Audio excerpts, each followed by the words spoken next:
الرحيم. الحمد لله نحمده ونستعينه ونستغفره ونؤمن به ونتوكل عليه ونعوذ بالله من شرور أنفسنا ومن سيئات أعمالنا. من يهده الله فلا مضل له ومن يضلله فلا هادي له. وأشهد أن لا إله إلا الله وحده لا شريك له.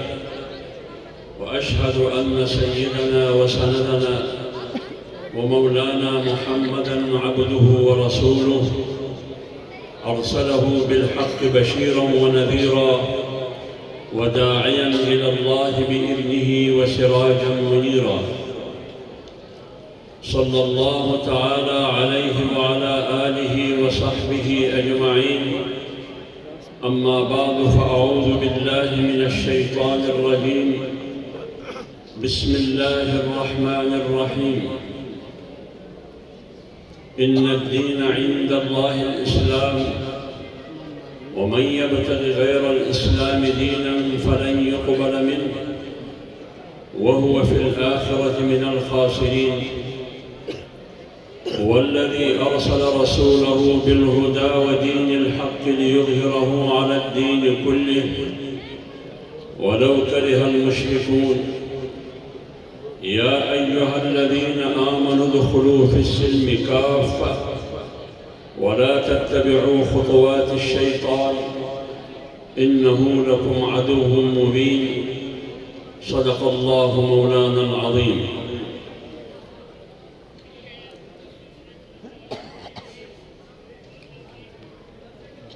وہاڑی کے سرزمین پر جامعہ خالد بن ولید کی چاردیواری میں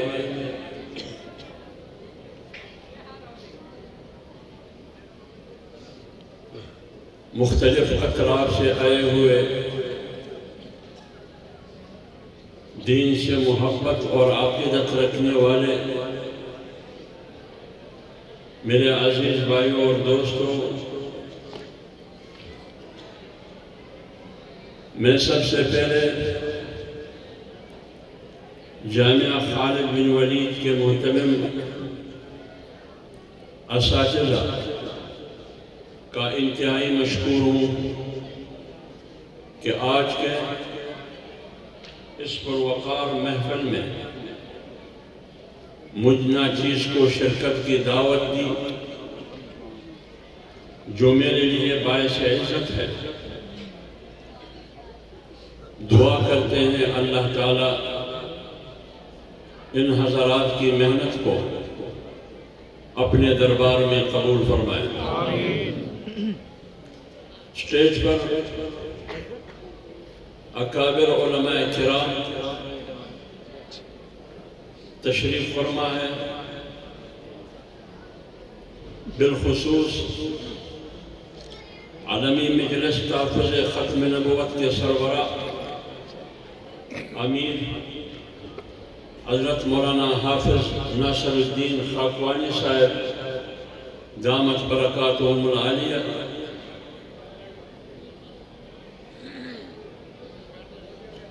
مجھ سے پہلے علماء کرام نے اپنے دانست اور فہم فراست کے مطابق گفتگو کی۔ میری حیثیت ان کے مقابلے میں ایک ادنا طالب علم کی حیثیت ہے۔ انہوں کی گفتگو کے بعد میری گفتگو کی کوئی حیثیت نہیں، لیکن طالب علم کی حیثیت سے چند گزارشات آپ کے سامنے عرض کرنا چاہتا ہوں۔ مجھے یاد ہے 22 ستمبر 2017 کو پاکستان کے ایوان بالا میں، سینٹ میں ایک بل، ایک مسودہ، ایک دستاویز آیا، غالباً وہ دستاویز، وہ قانونی مسودہ تقریباً 100 صفحات پر مشتمل تھا۔ اس مسودے کا بنیادی مقصد یا پس منظر یہ تھا کہ پاکستان میں ہر 5 سال کے بعد ملک میں الیکشن اور انتخابات ہوتا ہے۔ سیاسی پارٹیاں اپنے منشور کے مطابق لوگوں کے پاس جاتے ہیں، عوام کے پاس پیش ہوتے ہیں اور ان سے ووٹ لیتے ہیں تاکہ وہ اکثریت حاصل کر سکے اور پھر صوبے میں یا پورے ملک میں اپنے پارٹی کی حکومت بنا سکے۔ جمعیت علماء اسلام بھی ایک سیاسی اور جمہوری پارٹی ہے،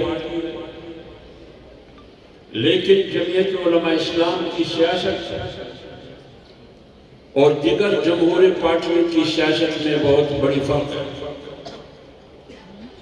وہ یہ کہ جمعیت علماء اسلام اسلامی سیاست کی قائل پارٹی ہے، لیکن جمہوری طریقے سے، اور دیگر پارٹیاں عصری سیاست کے قائل ہیں،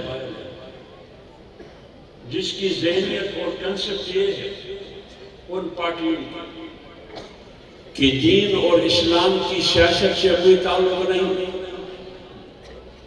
دین اور اسلام کی جمہوریت سے کوئی تعلق نہیں، دین اور اسلام کی حکومت سے کوئی تعلق نہیں، دین اور اسلام کی معیشت اور عدالت سے کوئی تعلق نہیں،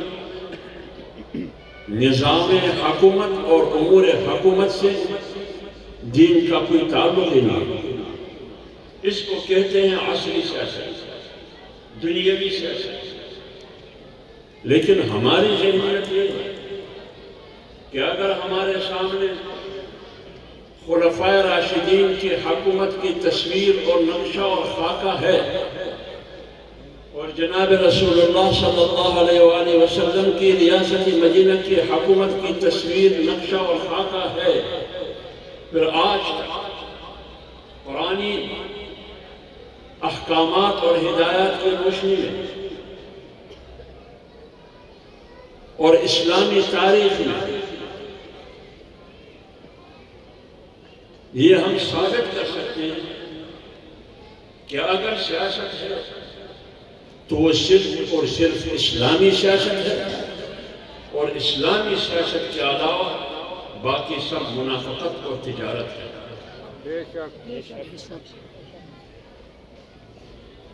تو اس مسودے کے پس منظر یہ تھا کہ ہر بار 5 سال کے بعد جب ملک میں الیکشن ہو تو کوئی نہ کوئی پارٹی یہ الزام اٹھاتی ہے کہ ملکی الیکشن میں دھاندلی ہوئی۔ 18 میں الیکشن ہوا، سب سے پہلے جمعیت علماء اسلام نے الزام لگایا کہ 25 جولائی 18 کے الیکشن میں دھاندلی ہوئی۔ یہ الیکشن نہیں، اس الیکشن تھا۔ 2013 کے الیکشن ہوئے، اس میں ہم نے موقف اپنایا کہ 13 کے الیکشن میں دھاندلی ہوئی، لیکن دیگر پارٹیوں میں سے ایک پارٹی نے، جو میں نام لیتا ہوں، تحریک انصاف نے 126 دن کا دھرنا دیا کہ ملک کے الیکشن میں دھاندلی ہوئی۔ اس عرصے میں 2017 میں مولانا ناصر خقانی صاحب بیٹھے 22 ستمبر 2017 کو، اس سے پہلے جب یہ دھرنا شروع ہوا تو ایک کمیٹی تشکیل دی گئی پارلیمنٹ میں،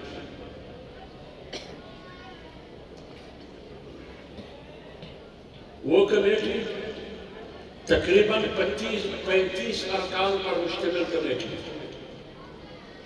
جس میں سینٹ کے اراکین بھی شامل تھے اور قومی اسمبلی کے اراکین بھی ایک کمبائنڈ کمیٹی تھی، مشترکہ کمیٹی تھی۔ پھر اس کمیٹی کے نیچے ذیل ایک دوسری کمیٹی بنائی گئی 16 ارکان پر مشتمل۔ اس کمیٹی کی تقریباً 125 اجلاسات ہوئے، غالباً 2.5 سے 3 سال مسلسل اجلاسات ہوتے رہے۔ مقصد کیا تھا؟ مقصد یہ تھا کہ الیکشن میں ہمیشہ دھاندلی کا الزام لگایا جاتا ہے، اب اس دھاندلی کا راستہ کیسے روکنا ہے؟ لہذا ایک قانون سازی ہو تاکہ اس قانون سازی کے ذریعے جہاں جہاں سے ہمیں خدشات ہے کہ دھاندلی یہاں سے ہوتی ہے، ہم قانون سازی کے ذریعے اس چور دروازے کو بھی بند کریں اور چوری کا راستہ بھی بند کر سکیں۔ تو کمیٹی تشکیل کس کے لیے بنی تھی؟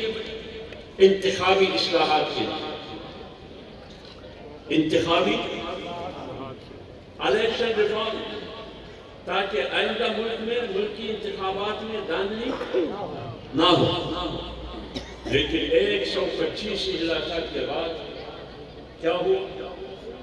ختم نبوت کے قانون کو اڑا دیا۔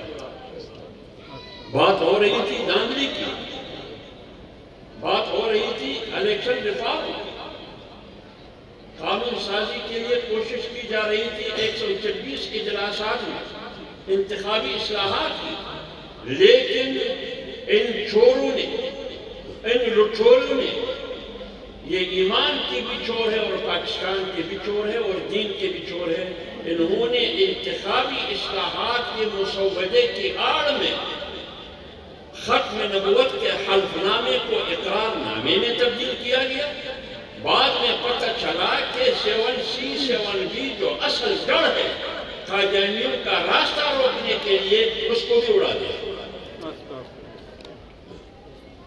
جب اڑ گیا تو مقصد کیا تھا؟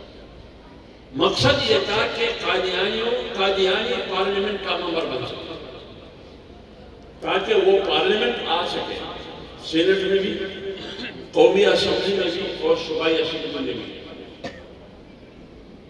بات انتخابی اصلاحات کی، بات الیکشن ریفارم کی، لیکن بیچ میں سازش اور منصوبہ بندی کے ساتھ سازش کیا ہوئی؟ ختم نبوت کے حلف نامے کو اقرار نامے میں تبدیل کیا گیا۔ بعد میں پتہ چلا کہ 7C اور 7B جو اصل بنیاد ہے قادیانیوں کا راستہ روکنے کے لیے، اس میں سے بھی، اس کو بھی بیچ میں سے اکھاڑ دیا۔ کوشش کیا تاکہ قادیانی پارلیمنٹ آ سکے۔ آج کے آئین میں تو وہ پارلیمنٹ نہیں آ سکتا، پارلیمنٹ کے دروازے ان پر بند ہیں۔ ہاں چوری چپکے آ سکتے ہیں، لیکن قانون اور آئین کے راستے سے وہ نہیں آ سکتے۔ لیکن یہاں قانون اور آئین کے راستے سے ان کو چوری کے ذریعے راستہ دینے کی کوشش کی گئی۔ سینٹ میں یہ دستاویز آیا ہے تو سب سے پہلے اس چوری کا راستہ اگر روکا تو آپ کے سامنے بیٹھا ہوا جمعیت علماء اسلام کا ادنا ورکر حافظ عبداللہ جوکر،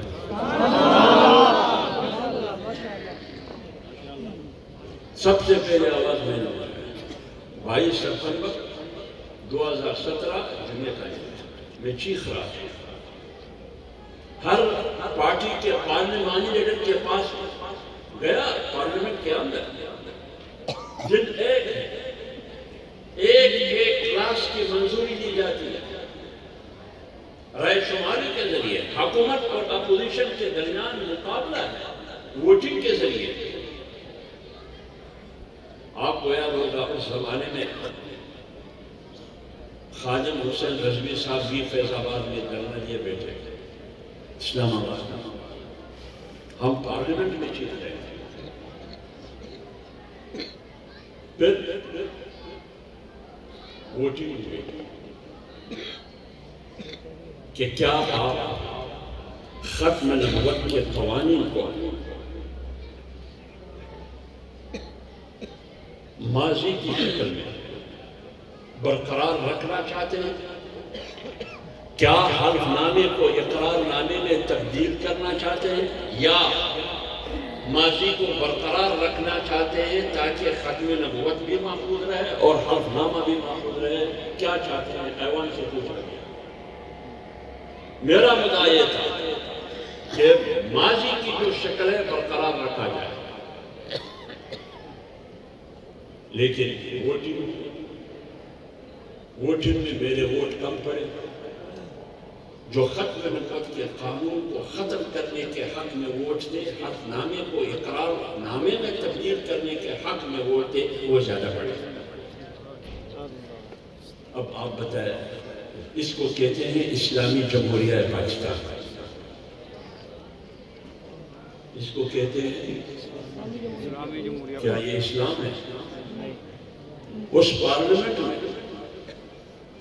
اس ملک کی پارلیمنٹ میں، وہ ملک جو پاکستان کا مطلب کیا لا الہ الا اللہ کے نام پر بنا، اس ملک کے پارلیمنٹ جس میں 99.99 مسلمان بیٹھے، وہاں ختم نبوت کے خلاف قانون سازی ہو رہی ہے. تو سب سے پہلے جو مقصد کی بات ہے ایک یہ، دوسری بات یہ، سب سے پہلے اللہ تعالیٰ غرق رحمت کرے، مولانا ظفر احمد قاسمی صاحب نے میرے لیے اس مدرسے میں تقریب رکھا. یعنی جو چوری ہم نے روکا، جس چوری کا راستہ روکا گیا، جس ڈکیت نے ڈاکہ ڈالا تھا ختم نبوت پر، اس ڈاکے کو اور اس ڈکیت کو ہم نے پکڑا اور پھر ختم نبوت پہلے سے زیادہ مضبوط ہوا. تو مولانا ظفر احمد قاسمی نے، چچا وطنی کے مفتی عثمان نے، اللہ تعالیٰ دونوں کی مغفرت کرے، اور حضرت مولانا ناصر خاکوانی صاحب آئے تھے ادھر. عصر کی نماز کے بعد ادھر پروگرام ہوا اور مجھے بہت خوبصورت تلوار بھی دیا. آج بھی وہ تلوار میرے گھر میں پڑا ہے. اس میں انہوں نے لکھا ہے محافظ ختم نبوت. آج اس کے کارکن مجھے شاہین جمعیت بھی کہتے ہیں اور محافظ ختم نبوت بھی کہتے ہیں. لیکن جب 7 ستمبر سن 1974 کا ذکر آتا ہے تو مفتی محمود رحمۃ اللہ علیہ کا کردار سامنے آتا ہے. اور جب 22 اگست 2024 کا ذکر آتا ہے تو عالم مجلس تحفظ ختم نبوت کی قیادت اور مولانا فضل الرحمان صاحب کا ذکر آتا ہے. تو میں خاکوانی صاحب سے گزارش کرتا ہوں کہ میں ناچیز طالب علم کا ذکر بھی کبھی کبھار کیا کریں. 22 ستمبر 2017 کو میرا بھی معمولی سا کارنامہ تھا. کارنامہ بڑا تھا اگرچہ میں معمولی بنتا ہوں. لہٰذا تاکہ لوگ دعا کریں، ہمیں اپنے دعاؤں میں یاد رکھیں. اگر ہم نہ ہو اس دنیا میں لیکن یہ کردار تو دنیا میں زندہ رہے، اس کے لیے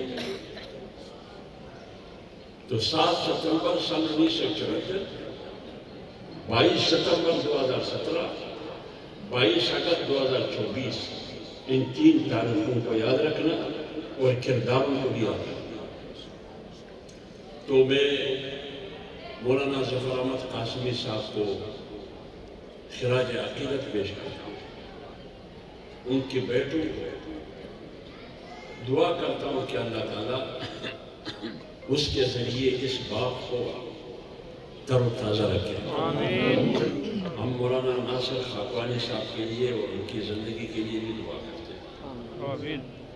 یہ محنت ہماری پارلیمنٹ تک محدود نہیں ہے، یہ محنت ہماری جاری ہے.